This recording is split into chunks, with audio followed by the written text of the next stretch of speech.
Hi friends, പുതിയൊരു വീഡിയോയിലേക്ക് എല്ലാവർക്കും സ്വാഗതം. കറണ്ട് പോയ സമയത്ത് നന്ദിനിയുടെ ദേഹത്ത് തൊട്ട ആളെ നന്ദിനി ആ ഇരുട്ടത്ത് പിടിച്ചു നിർത്തുകയാണ് കേട്ടോ. അങ്ങനെ കറണ്ട് വന്ന ഉടനെ രഞ്ജിത്തിനെയാണ് നന്ദിനി പിടിച്ചുകൊണ്ട് നിൽക്കുന്നത്. അത് കണ്ടപ്പോൾ നന്ദിനി അങ്ങ് ഞെട്ടിപ്പോവാണ്. അപ്പോൾ രഞ്ജിത്തും ഇതിപ്പോൾ എന്താ എന്നെ പിടിച്ചിരിക്കുന്നത് എന്നുള്ള ഭാവത്തിലാണ് കേട്ടോ നിൽക്കുന്നത്. അപ്പോൾ നന്ദിനിയോട് ചോദിക്കുകയാണ്, നീ എന്തിനാടി ഇത്രയ്ക്ക് ധൈര്യത്തോടു കൂടി രഞ്ജിത്തിൻ്റെ ദേഹത്ത് കൈവച്ചിരിക്കുന്നത്, എന്താടി എന്ന് ചോദിച്ച് ഹരിതയും പത്മയും എല്ലാവരും കൂടി ദേഷ്യപ്പെടുകയാണ് കേട്ടോ. അപ്പോൾ ഇന്ദ്രജയാണെങ്കിൽ ഒരു പതർച്ചയോട് കൂടിയാണ് നിൽക്കുന്നത്. എന്തോ കള്ളത്തരം കാണിച്ച മട്ടിലാണ് ഇന്ദ്രജ കൂടി നിൽക്കുന്നത്. അങ്ങനെ പത്മയുടെ മുന്നിൽ വെച്ച് പറയുകയാണ് നന്ദിനി, എന്നെ ഈ കറണ്ട് പോയ ഗ്യാപ്പിൽ ആരോ എൻ്റെ ദേഹത്ത് തൊട്ടു എന്ന് പറഞ്ഞ ഉടനെ ഹരിതയ്ക്ക് അങ്ങ് ദേഷ്യം പിടിക്കുകയാണ്. എൻ്റെ ഏട്ടനാണ് നിന്നെ തൊട്ടു എന്നാണോ നീ പറഞ്ഞു വന്നത്? എല്ലാവർക്കും മുന്നിൽ വെച്ച് എൻ്റെ ഏട്ടനെ നാണം കെടുത്താൻ വേണ്ടിയല്ലേ നീ ഇപ്പോൾ ഇത് പറഞ്ഞത് എന്ന് പറഞ്ഞ് ഹരിത ദേഷ്യപ്പെടേണ്ട. അപ്പോഴത്തേക്കും പത്മ വന്ന് നന്ദിനിയുടെ കാരണം നോക്കി ഒന്നങ്ങ് പൊട്ടിക്കുകയാണ്. എന്താടി നീ പറഞ്ഞത്? നിനക്ക് ഇത്രയ്ക്ക് ധൈര്യമോ രഞ്ജിത്തിൻ്റെ ഷർട്ടിൽ കയറി പിടിക്കാനേ എന്ന് പറഞ്ഞ് പത്മ ദേഷ്യപ്പെടാൻ കേട്ടോ. അങ്ങനെ നന്ദിനിയെ അടിച്ചത് കണ്ടും കൊണ്ടാണ് സൂര്യ അവിടേക്ക് വരുന്നത്. അപ്പോൾ സൂര്യ ചോദിക്കുകയാണ്, എന്താണ് നന്ദിനി, എന്താ ഉണ്ടായത് എന്ന് ചോദിക്കുമ്പോൾ നന്ദിനി കാര്യം പറയാണ്. ഇവിടെ കറണ്ട് പോയ സമയത്ത് എൻ്റെ ദേഹത്ത് ആരോ തൊട്ടു, പക്ഷേ ആ തൊട്ട ആൾ ആരാണെന്നുള്ളത് എനിക്കറിയില്ല. പക്ഷെ ആ ഇരുട്ടത്ത് ഞാൻ പിടിച്ചത് രഞ്ജിത്ത് സാറിനെ ആയിപ്പോയി എന്ന് പറയട്ടോ. അപ്പോൾ സൂര്യയ്ക്ക് ഒരു സംശയം വരികയാണ്. അപ്പോൾ പത്മ പറയണേ, ഇതുകൊണ്ടൊക്കെ തന്നെയാണ് ഇവളെ ഒന്നും കൂട്ടി ഈ കടയിലേക്ക് ഷോപ്പിങ്ങിന് വരരുത് എന്ന് പറഞ്ഞത്.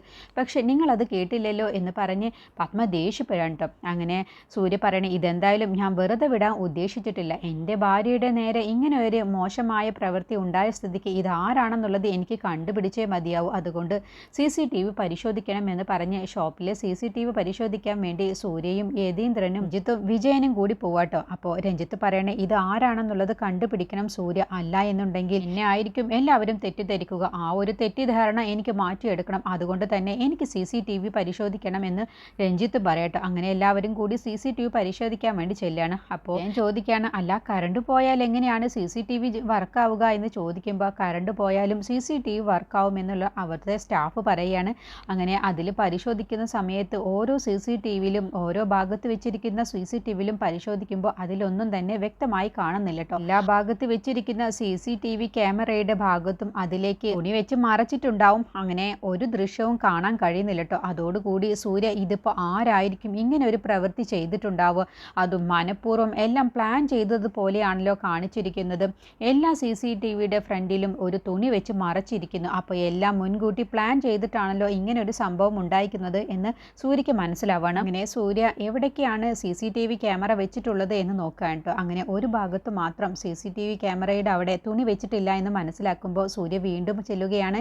എന്നിട്ട് പറയുകയാണ്, ഇന്ന ഭാഗത്തുള്ള CCTV ഒന്ന് പരിശോധിച്ച് നോക്ക്, അതിലൊന്നും കാണാനില്ല. അതിലൊരു പക്ഷേ തുണി വെച്ചിട്ടില്ലെങ്കിലോ, അപ്പോൾ ആരാണ് ഇതൊക്കെ ചെയ്തത് എന്ന് കണ്ടുപിടിക്കാൻ കഴിയുമല്ലോ എന്ന് പറയട്ടെ. അങ്ങനെ ആ സ്റ്റാഫ് വീണ്ടും ആ ക്യാമറ പരിശോധിച്ച് നോക്കുകയാണ്. അപ്പോൾ അതിലൊന്നും തന്നെ കാണാനില്ല, ഒരു തുണി വെച്ച് മറച്ചിട്ടുണ്ടാവും കേട്ടോ. അതോടുകൂടി സൂര്യയും കണ്ടുകൊണ്ട് നിൽക്കുന്നവരൊക്കെ ഞെട്ടിപ്പോവാണ്. ഇതിപ്പോൾ എന്താണ്, ആരായിരിക്കും ഇതിൻ്റെ പിറകിൽ? നിങ്ങളെന്താ ഇത്രയ്ക്കും ഉത്തരവാദിത്തമില്ലാതെയാണോ ഇവിടെ ഇരിക്കുന്നത്? ഇങ്ങനെ CCTVയുടെ മുകളിൽ തുണി വെച്ച് മറയ്ക്കുമ്പോൾ അതൊക്കെ നിങ്ങളുടെ ശ്രദ്ധയിൽ പെടേണ്ടതല്ലേ? ഇതിപ്പോൾ എൻ്റെ കുടുംബത്തിലെ എൻ്റെ ഭാര്യയ്ക്കാണ് ഇങ്ങനെ ഒരു അനുഭവം ഉണ്ടായത്. അതുകൊണ്ട് ഇത്രയ്ക്ക് ഉത്തരവാദിത്തമില്ലാതെയാണോ ഈ കട നടത്തിക്കൊണ്ട് പോകുന്നത് എന്നൊക്കെ പറഞ്ഞ് സൂര്യ വല്ലാതെ ദേഷ്യപ്പെടുകയാണ്. അപ്പോൾ രഞ്ജിത്ത് പറയണ, സൂര്യ നീ ഒന്ന് അടങ്ങ്.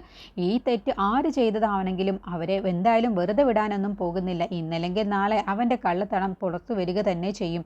അതുവരെ നീ ഇപ്പോൾ ഒന്ന് ശാന്തമായി നിൽക്കുന്നത് സൂര്യ. കാരണം ഈ സ്റ്റാഫിന് ഇപ്പോൾ എന്ത് ചെയ്യാനാവും? ഈ സ്റ്റാഫ് ഇതിലൊരു നിരപരാധിയാണ്. അതുകൊണ്ട് സൂര്യ വെറുതെ ഇയാളോട് ദേഷ്യപ്പെട്ടിട്ട് കാര്യമില്ല. എന്തായാലും ഈ തെറ്റ് ചെയ്തവൻ ആരാണെങ്കിലും എത്രയും പെട്ടെന്ന് കണ്ടുപിടിക്കുക തന്നെ ചെയ്യും.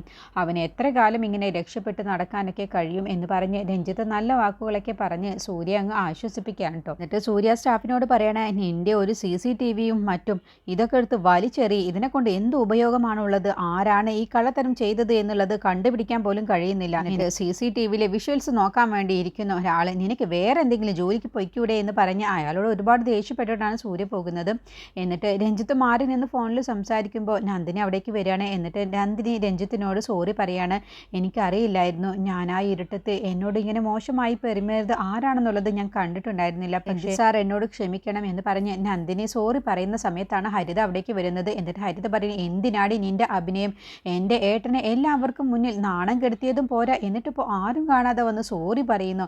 എനിക്ക് എന്ത് യോഗ്യതയുണ്ടടി എൻ്റെ ഏട്ടൻ്റെ ഷർട്ടിൽ കയറി പിടിക്കാനേ എന്നൊക്കെ പറഞ്ഞ് ഹരിത വല്ലാതെ അങ്ങ് ദേഷ്യപ്പെടുകയാണ് കേട്ടോ. അപ്പോൾ രഞ്ജിത്ത് പറയണ, ഹരിത നീ ഒന്നും മിണ്ടാതിരിക്കുന്നുണ്ടോ? കൊണ്ടുപോയ സമയത്ത് നന്ദിനിയോട് ആരോ മോശമായി പെരുമാറി. അപ്പോൾ ആ ഇരുട്ടത്ത് നന്ദിനിക്ക് ആരാണ് നീയാണെന്നുള്ളത് അറിയില്ലല്ലോ. അപ്പോൾ നന്ദിനിയുടെ തൊട്ടടുത്ത് ആരാ ഉണ്ടായിരുന്നു വെച്ചാൽ അയാളെ കയറി പിടിച്ചു. അതിപ്പോൾ ഞാനാണെന്നുള്ളത് അറിഞ്ഞിട്ടല്ലല്ലോ നന്ദിനി അങ്ങനെ ചെയ്തത്. അതുകൊണ്ട് നന്ദിനിയെ വെറുതെ നീ കുറ്റപ്പെടുത്താനൊന്നും നിൽക്കണ്ട. അപ്പോൾ ഹരിത പറയണേ, ഏട്ടൻ വെറുതെ അവളെ ന്യായീകരിക്കൊന്നും വേണ്ട. അവൾ ചെയ്തത് തെറ്റ് തന്നെയാണ്.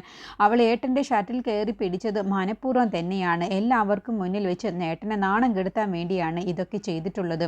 അപ്പോൾ രഞ്ജിത്ത് വീണ്ടും പറയണേ, ഹരിത നീ ഒന്നും മിണ്ടാതിരിക്കുന്നുണ്ടോ? വെറുതെ എന്തിനെ കാര്യം അറിയാതെ നന്ദിനിയെ കുറ്റപ്പെടുത്തുന്നത്? നന്ദിനിയുടെ ധൈര്യത്തെക്കുറിച്ച് നീ അഭിനന്ദിക്കുകയാണ് വേണ്ടത്. കാരണം മറ്റുള്ള സ്ത്രീകളാണെങ്കിൽ ഇങ്ങനെ സംഭവിച്ചാൽ മിണ്ടാതിരിക്കുകയാണ് ചെയ്യുക. നന്ദിനി അങ്ങനെയല്ലല്ലോ ചെയ്തത്. നന്ദിനിയുടെ ദേഹത്ത് മോശമായി കഴിച്ചതിന് ആരെന്നറിയാതെ പ്രതികരിക്കുകയല്ലേ ചെയ്തത്. അതിന് നീ നന്ദിനിയെ അഭിനന്ദിക്കുകയാണ് വേണ്ടത്. നന്ദിനി ചെയ്തതിൽ ഒരു തെറ്റുമില്ല എന്ന് പറഞ്ഞ് നന്ദിനിയെ സപ്പോർട്ട് ചെയ്ത് രഞ്ജിത്ത് സംസാരിക്കുമ്പോൾ, നീ എന്തിനാണ് ഇപ്പോൾ സൂര്യയെ പോലെ സംസാരിക്കുന്നത്? നീയും ഇപ്പോൾ നന്ദിനിയുടെ മഹാത്മ്യം പറഞ്ഞു തുടങ്ങാനാണോ നിന്റെയും ഉദ്ദേശം? നന്ദിനി പറയണേ, രഞ്ജിത്ത് സാർ എന്നോട് ക്ഷമിക്കണം. ഞാൻ ചെയ്തത് തെറ്റ് തന്നെയാണ്. ഞാൻ ഒരിക്കലും സാറിൻ്റെ ഷർട്ടിൽ കയറി പിടിക്കാൻ പാടില്ലായിരുന്നു. അപ്പോൾ രഞ്ജിത്ത് പറയണേ, നന്ദിനി നീ എന്നോട് വെറുതെ ക്ഷമയൊന്നും ചോദിക്കേണ്ട. കാരണം നീ ചെയ്തതിൽ ഒരു തെറ്റുമില്ല. പ്രതികരിച്ചത് അത് 101% ശരിയാണ്. നീ ഇപ്പോൾ തൽക്കാലം നന്ദിനി പോവാൻ നോക്ക്. എന്നോട് വെറുതെ സോറി ഒന്നും പറയാൻ നിൽക്കണ്ട. നീ നിൻ്റെ ജോലി പോയി ചെയ്യേ എന്ന് പറഞ്ഞ് നന്ദിനിയെ പറഞ്ഞു വിടാൻ കേട്ടോ. അപ്പോൾ ഹരിത പറയണേ, നീ വെറുതെ എങ്ങനെ തലയിലേറ്റി നന്ദിനിയെ കൊണ്ട് നടന്നോ?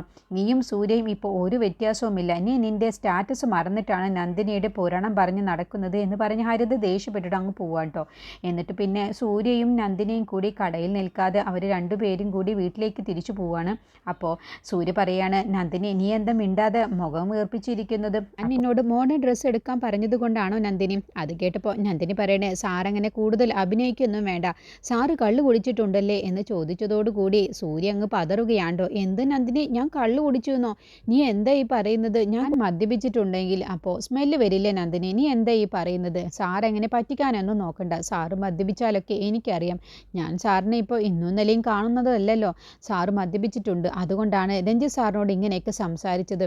നീ എന്താ രഞ്ജിത്തിനെ കുറിച്ച് സപ്പോർട്ട് ചെയ്ത് സംസാരിക്കുന്നത് നന്ദിനി? നിനക്കറിയില്ലേ രഞ്ജിത്ത് എന്താണെന്ന് കാണിച്ചത്? അതിന് കള്ളു കുടിക്കുകയാണോ വേണ്ടത്? പിന്നെ അവൻ ഇങ്ങനെ ഒരു ചതി ചെയ്താൽ എനിക്കത് പിന്നെ കളിയാണെങ്കിലും കാര്യമാണെങ്കിലും അങ്ങനെ ഒരു തെറ്റ് അവൻ ചെയ്യാൻ പാടില്ല. അവനെ നീ വെറുതെ സപ്പോർട്ട് ചെയ്ത് സംസാരിക്കൊന്നും വേണ്ട. അവൻ നീ കരുതുന്നത് പോലെയല്ല നന്ദിനി. അവൻ മോശമാണെന്ന് ഞാൻ പറഞ്ഞില്ലേ, അത് സത്യം തന്നെയാണ്. നിനക്കത് മനസ്സിലാവാഞ്ഞിട്ടാണ്. അപ്പോൾ നന്ദിനി പറയണേ, വെറുതെ രഞ്ജിത്ത് സാറിനെ കുറിച്ച് സൂര്യ സാറ് വെറുതെ പറയാൻ നിൽക്കണ്ട. കാരണം രഞ്ജിത്ത് സാറിന് അങ്ങനെ ഒരു ദുശീലവുമില്ല. സാറിനെ പോലെയല്ല. സാറ് എന്തുകൊണ്ടും നല്ലവൻ തന്നെയാണ്. മദ്യപിക്കുക പോലും ചെയ്യുന്നില്ല. പിന്നെ എന്തിനാണ് ഇങ്ങനെ ഓരോന്ന് വിളിച്ച് പറയുന്നത്? സൂര്യ പറയണേ, നീ രഞ്ജിത്തിന്റെ ഭാഗം നിന്നാണോ പറയുന്നത്? രഞ്ജിത്തിനെ കുറിച്ച് എനിക്ക് കൂടുതൽ മനസ്സിലാവാഞ്ഞിട്ടാണ്. അവന് വെറും കള്ള ലക്ഷണം മാത്രമാണുള്ളത്.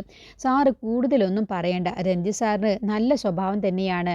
സാറ് ദേഷ്യപ്പെട്ട് വീട്ടിൽ നിന്ന് പോയ സമയത്തെ എന്നെ കടയിലേക്ക് നിർബന്ധിച്ച് കൊണ്ടുപോയത് രഞ്ജിത്ത് സാറാണ്. രഞ്ജിത്ത് സാർ എന്താണ് പറഞ്ഞത് എന്ന് സൂര്യ സാറിന് അറിയുമോ? സൂര്യ സാറാണ് ശരിക്കും വേദയ്ക്കും രഞ്ജിത്ത് സാറിനുമുള്ള ഡ്രസ്സ് എടുത്ത് കൊടുക്കേണ്ടത്, സെലക്ട് ചെയ്യേണ്ടത്.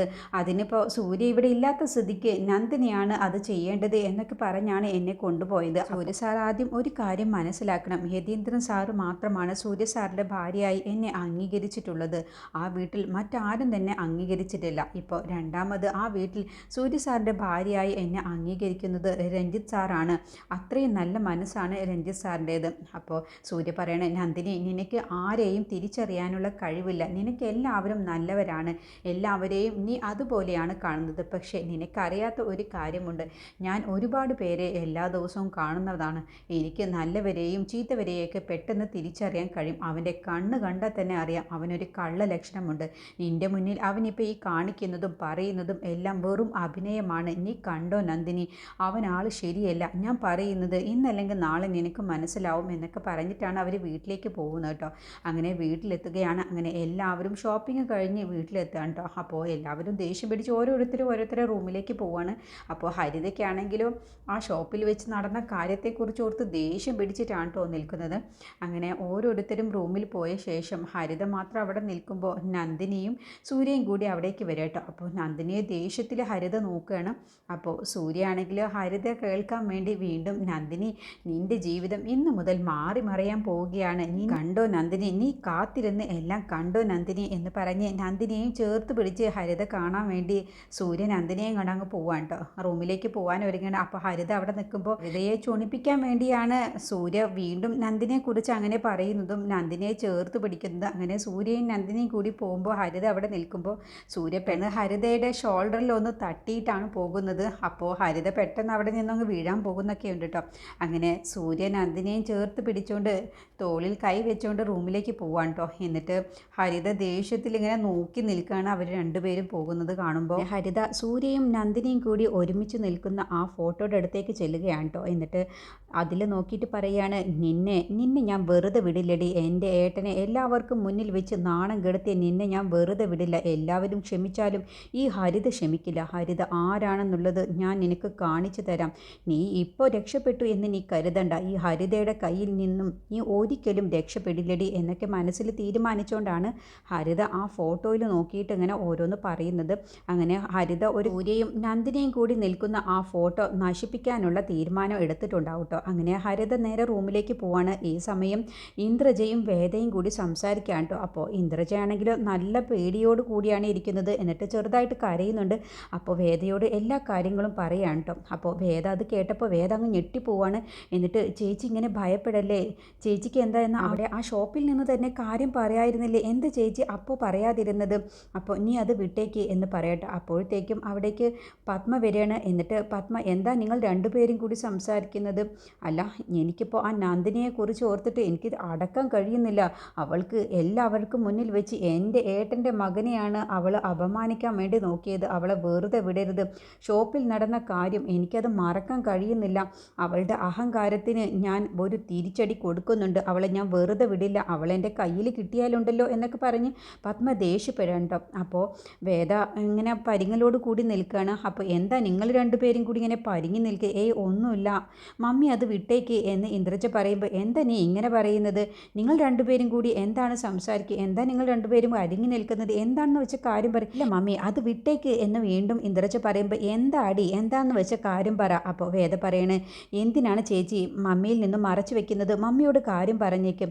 അപ്പോൾ എന്താണ് ഉണ്ടായത് എന്ന് ചോദിക്കുമ്പോൾ, മമ്മി കരുതുന്നത് പോലെയല്ല ഷോപ്പിൽ വെച്ച് നടന്നത്. നന്ദിനിയുടെ ദേഹത്തല്ല ആരോ പിടിച്ചത്, എൻ്റെ ദേഹത്താണ് പിടിച്ചത്. ഞാനാണ് അവിടെ ഒച്ചയുണ്ടാക്കിയത് ആ ഇരുട്ടത്ത്. എന്താ ഇന്ദ്രജ നീ പറയുന്നത്? അതെ മമ്മി, ഞാൻ പറഞ്ഞു തരാം എന്താ ഉണ്ടായത് എന്ന്. ഞാനും നന്ദിനിയും ജിത്തും അങ്ങനെ എല്ലാവരും കൂടിയാണ് സാരിയൊക്കെ നോക്കിക്കൊണ്ടിരുന്നത്. ആ സമയത്താണ് പെട്ടെന്ന് കറണ്ട് പോയത്.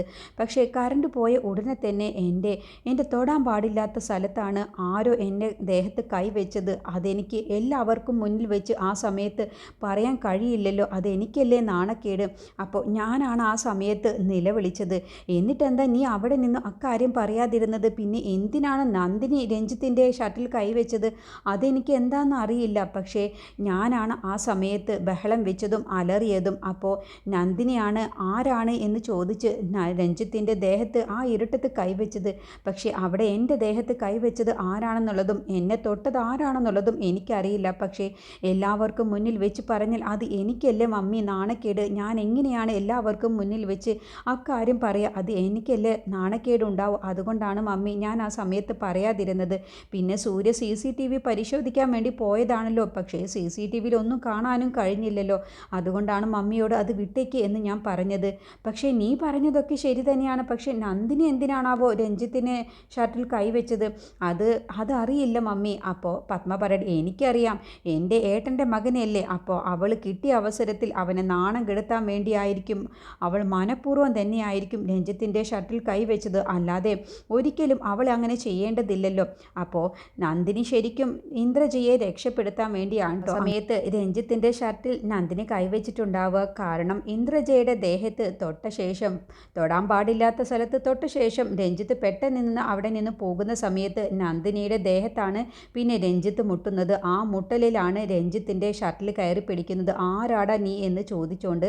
അതാണ് പിന്നെ കറണ്ട് വന്ന സമയത്ത് എല്ലാവരും കാണുന്നത്. രഞ്ജിത്ത് ഇന്ദ്രജയെ ലക്ഷ്യം വെച്ചുകൊണ്ട് തന്നെയാണ് അവിടെ തൊട്ടടുത്ത് നിൽക്കുന്നതും. രഞ്ജിത്ത് ഇന്ദ്രജയെ മോശമായി തൊട്ട ശേഷം പെട്ടെന്ന് തന്നെ അവിടെ നിന്ന് പോകുമ്പോഴാണ് നന്ദിനി പ്രതീക്ഷിക്കാതെ രഞ്ജിത്തിൻ്റെ മുന്നിൽ വന്ന് നിൽക്കുന്നത്. അപ്പോൾ നന്ദിനിയെ ആ ഇരുട്ടത്ത് കാണാതെയാണ് രഞ്ജിത്ത് ഒന്ന് തട്ടിയിട്ട് പോകുന്നത്. നന്ദിനിയുടെ ഷോൾഡറിൽ രഞ്ജിത്ത് വെപ്രാളത്തിൽ ഓടിപ്പോകുന്ന സമയത്ത് ഒന്ന് തട്ടിയിട്ട് രക്ഷപ്പെടാൻ വേണ്ടി നോക്കുമ്പോഴാണ് പെട്ടെന്ന് ഇന്ദ്രജയുടെ ആ അലർച്ചയും നന്ദിനിയുടെ ഷോൾഡറിൽ ആരോ വന്ന് തട്ടിയതും കൂടി ആയപ്പോഴാണ് രഞ്ജിത്തിൻ്റെ ഷർട്ടിൽ കയറി നന്ദിനി പിടിക്കുന്നത്.